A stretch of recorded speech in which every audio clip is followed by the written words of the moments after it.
Hi guys, I'm Shayda. It's a gorgeous evening in Prince Edward Island and I just got home from work and I'm going to show you how to do the August calendar page. I'm trying to keep this themes kind of summery and fun, so we're going to obviously do the calendar page the way we always do, and then we're just going to have some fun with a cool summery illustration. So let's get started.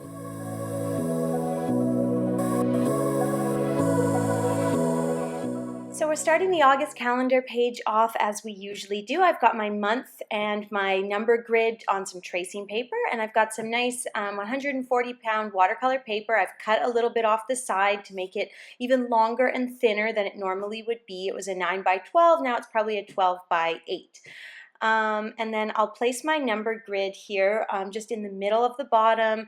I've written the word August out a couple times, so you can see I like to play around, and I would suggest you do the same. You know, write it out different ways. How do you want to represent that word? And then you're just going to tape those traces in place. So work them out on graph paper, trace them, and then place them on your watercolor paper. In order to transfer it, you're going to take that transfer paper and place it dark side down under the tracing paper, and then take a nice sharp pencil and go over all the numbers as you see me doing there, and then you can just lift that off. Your numbers have transferred, and then you'll do the same with the month. And just be careful that tracing or that transfer paper can smudge, but usually you can get little smudges out with a good gum eraser or a white eraser. So I'm transferring the month there. I'll pull that off. I've transferred it really lightly, and I'm just going to go in with a pencil, which I know I can erase, and darken it up. And then I'll take my micron. Oh, actually, this is something I want to show you guys. If you're wearing a bracelet and you're trying to do finicky stuff, I find it helps to take off my jewelry. So always a good idea. And then I'm just going in with my Pigma Micron 05. That's sort of my favorite nib. And I'm going to go over all the numbers. And once that's done, I'll also go over the month, and I'm just doing that really carefully, and I'll write it out, and then I'm going to go in and do the faux calligraphy that we always do, and that just means thickening each letter on the down stroke. So anywhere your pen is moving down, you're thickening that bit up, and that gives that look of calligraphy, but it's fake calligraphy or faux calligraphy.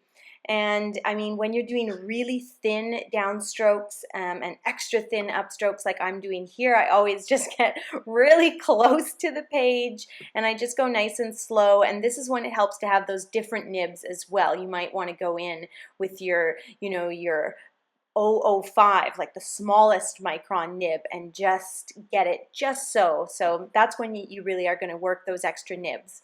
Once that's all done, it's time to add the illustration, time for the fun part. And for August, I did this beachy sea creature little illustrative medley, and I'll show you how I did it. I just was sketching different creatures in my sketchbook, just playing around.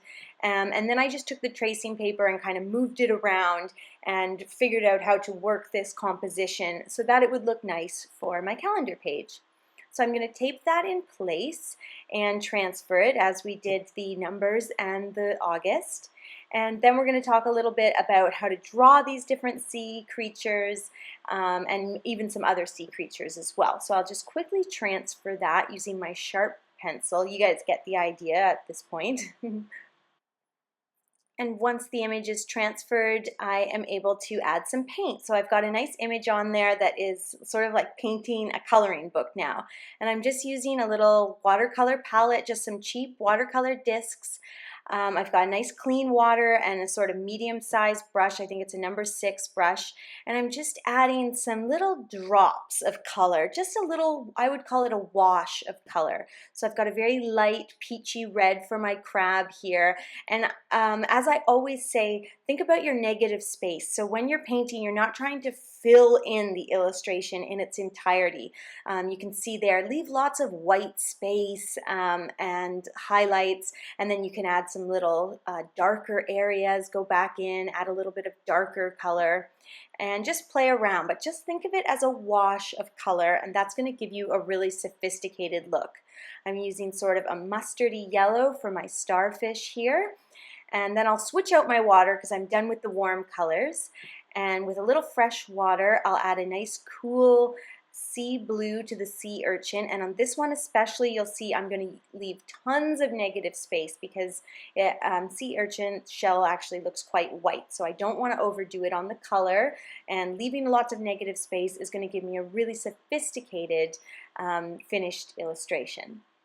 And then finally on my sand dollar at the top, I'm just going to add just a little light wash of gray because again it's really a white item and it's just about adding that little bit of shadow and depth. With our painting finished and we've moved it out of the way to let it dry, let's talk a little bit about how to draw these things. So with the crab, I just start with a sort of weird oval shape, sort of a lumpy oval. And then he gets two little half circle eyes. And then his little claws at the front are sort of just done at like these little muscles. And then the legs on the side are just little segments, like little sausages. And you can see that comes together quite easily. And then he gets a little speckle on his sides for detail.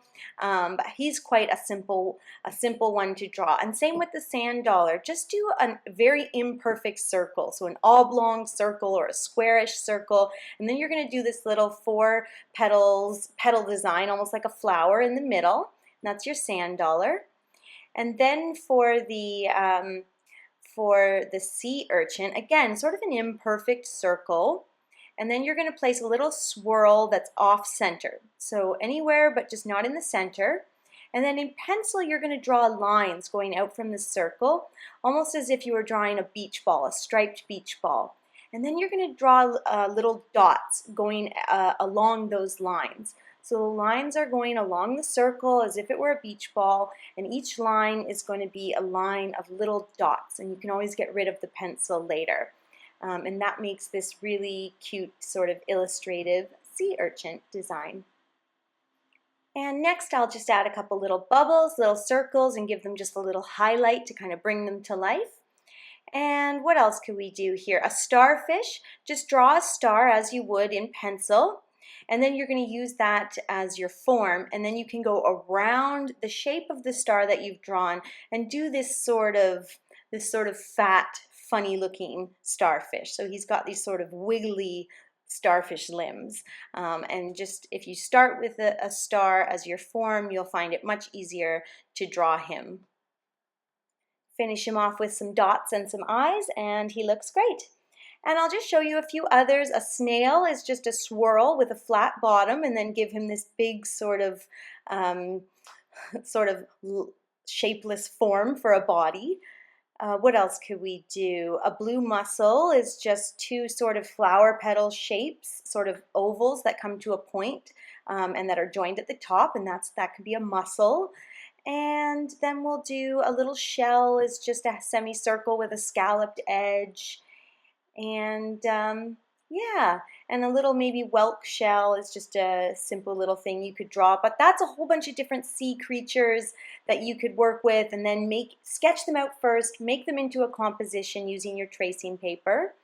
And then yeah, once your illustration is all dry, of course we're going to take our Pigma Micron, the 05 or the 03 are my favorite nibs for doing this, and we're just going to go over all of that, making sure that the watercolor paint is dry, but if it is dry, you can go over all the detail and add all those sketchy black lines that I love so much, and that will really act to bring your illustration to life.